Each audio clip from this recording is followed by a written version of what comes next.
everyone, this is Shan. Welcome to our series. As requested by many students, we are going to make this video on biotechnology last minute suggestions. You know the HU exam is just on your way. And this video, we will keep some secret suggestions on biotechnology IPHD program HU entrance examinations. And here we will keep you updated, the question patterns, what questions you can expect, and what the important topics you have to brush up before going to your exam.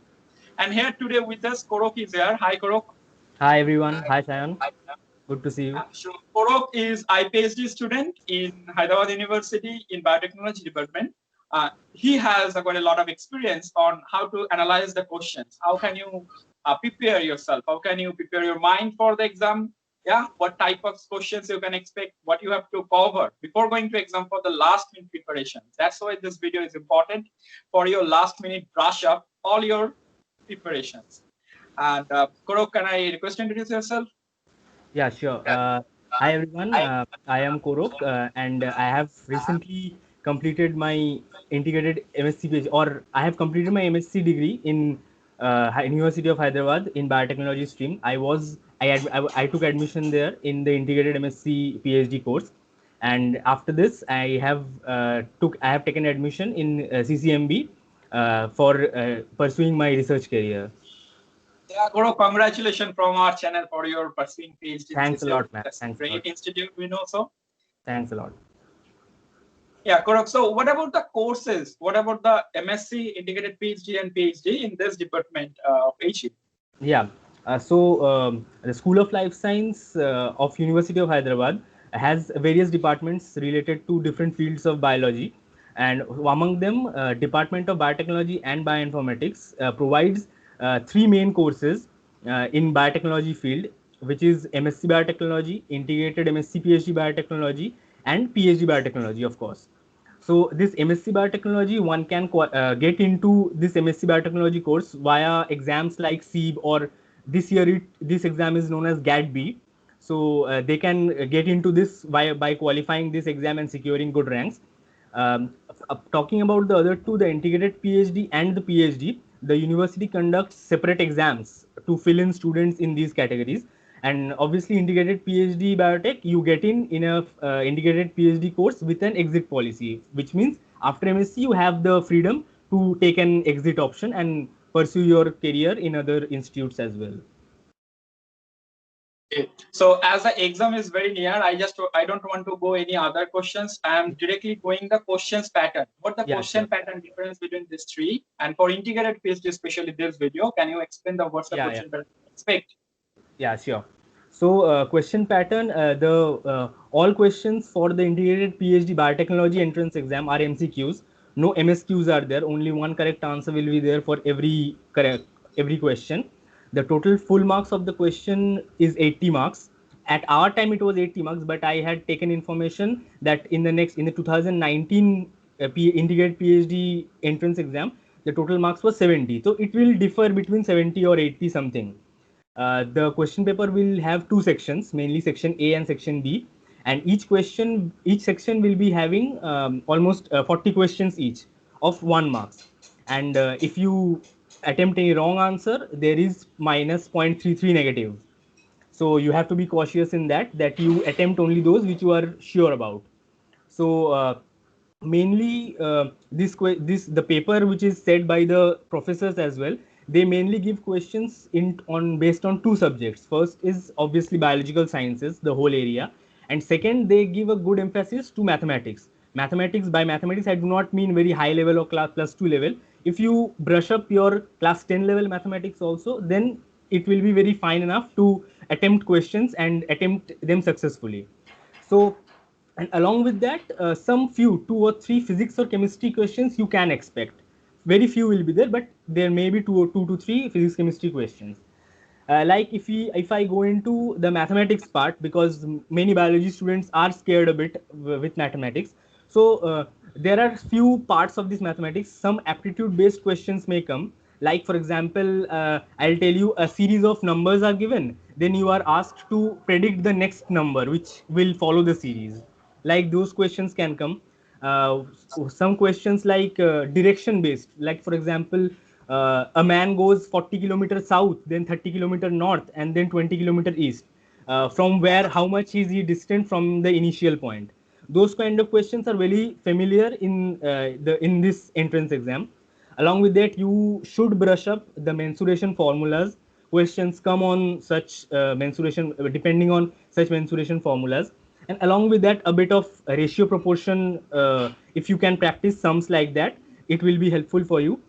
Depending on topics of mathematics, I'll say 2 to 3. I have seen some questions coming from mixture chapter. We all know that mixture chapter is there in class 10 maths as well. And you also can practice a bit of probability, like questions related to the tossing of coins and the taking out of colored balls from the bag. Like those sort of questions are expected in the maths background. The maths section is mainly present in the section A. For the section A part will only contain the maths and the few physics and chemistry questions that are expected to come. Now, physics and chemistry will be easy. Majorly, they will give unit-based questions. They will give a quantity and they'll say that what is the unit of this quantity or what's the dimension of this. In chemistry, you can expect questions from pH, POH, pKa, all those things. They're very simple questions you can attempt, and you will be able to do those.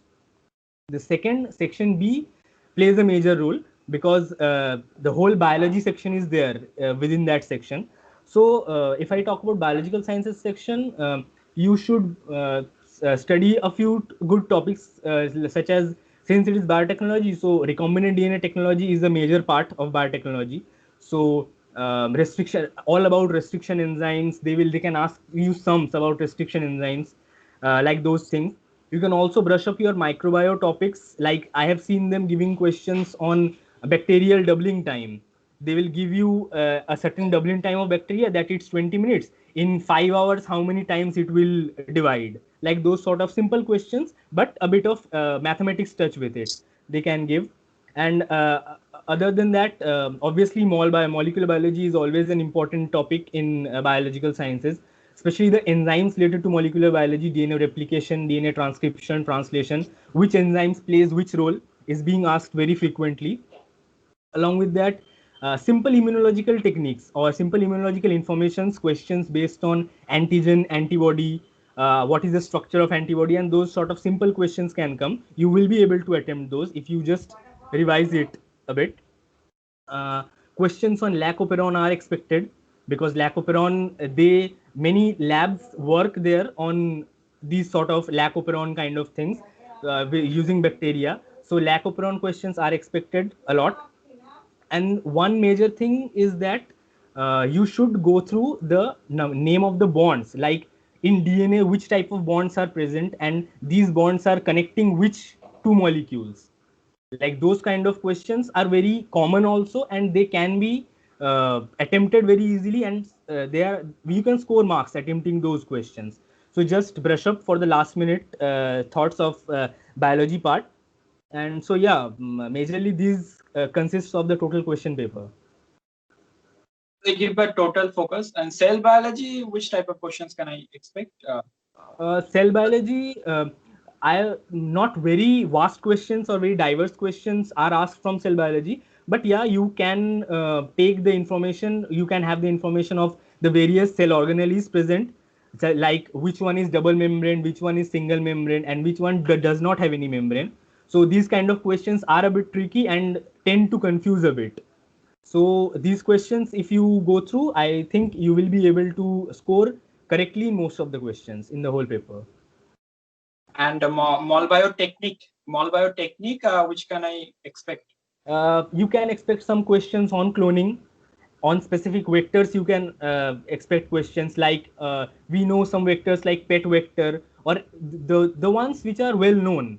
In this exam, mostly if they are asking any specific question, they will ask on those portions which are very well known to the biology universe.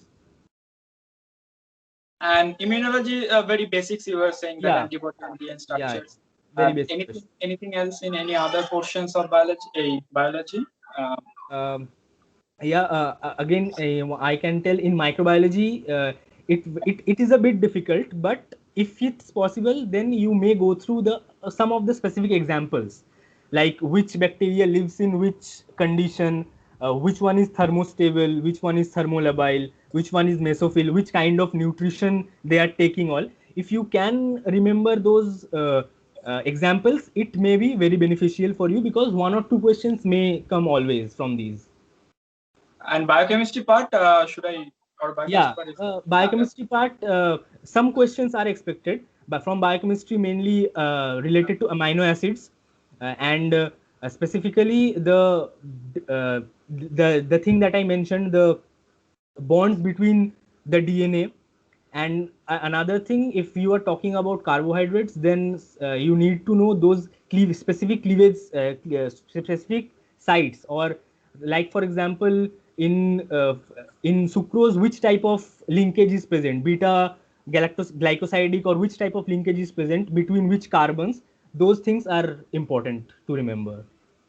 and glycolysis, Krebs cycle, like metabolic pathways Uh, are important. not much questions come from metabolic pathways, because I have heard most of these kind of questions coming in the integrated PhD biochemistry question papers. But yeah, a bit knowledge about how much ATP is produced, how much NADPH is produced in the total pathway will give you an edge over anyone. Yeah. So next, I think this is the topic analysis. Next, I just want to know, Korok, that was the cutoff. What's the cutoff for IPHD or MSc? Yeah, for obviously the cutoff varies every year. That's obvious. That's an obvious thing. But depending on the question paper, the standard of the question paper, and the number of students appearing in the exam. But more or less that I have seen, if you the question paper is of 80 marks. So if you score anywhere between 50 to 60, you almost give yourself a surety that you will be qualified through the written section, and you will be forwarded to the Viva part, because after you clear the entrance, you have a 20 marks Viva also, and then this 80 marks answer script and 20 marks Viva, they accumulate these 2 marks, and then you will be eligible for the final selection. So yeah, if you get I think within 50 to 60 marks, I think you will give yourself a very good chance to be uh, overcome this exam to get a seat. And in Viva, which type of questions Uh, can I expect? yeah, in Viva, they may ask you that what is your area of interest, and they may go on asking on whichever interested area you tell them about, or they can also go on simply using the basics. Some questions that I was asked also from basic ones, also from techniques one. Like for example, if you are doing transformation, why do you use calcium chloride in transformation process? It's a very basic thing, but it also includes the technique questions. So the interview goes on a very balanced one between techniques and basic questions. They may or may not ask your area of interest and then go on with that subject. Okay. And what about the intake? Okay, intake generally, which is or that is which the thing which is observed every year, that around 6 students finally get selected in the integrated PhD course, because already you have a bunch of MSc masters candidate getting admission through SEEB.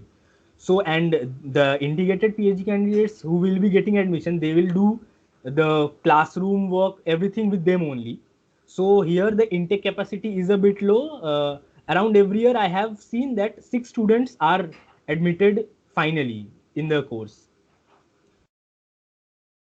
Korok, any important point I'm missing? I think I am done. Any important point? If I No, I think if, more or less everything is covered almost. Yeah, so if you have still any questions, you can just comment in our comment box. Korok is quite busy with his exam also, but he will try to answer Yeah, sure. if possible. Please feel free to comment in our comment box. Okay.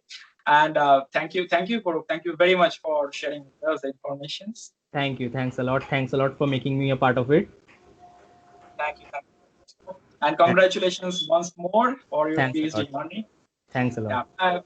Yeah, I just want to signing out. This is Shaun. Bye bye. See you in the next video. Bye.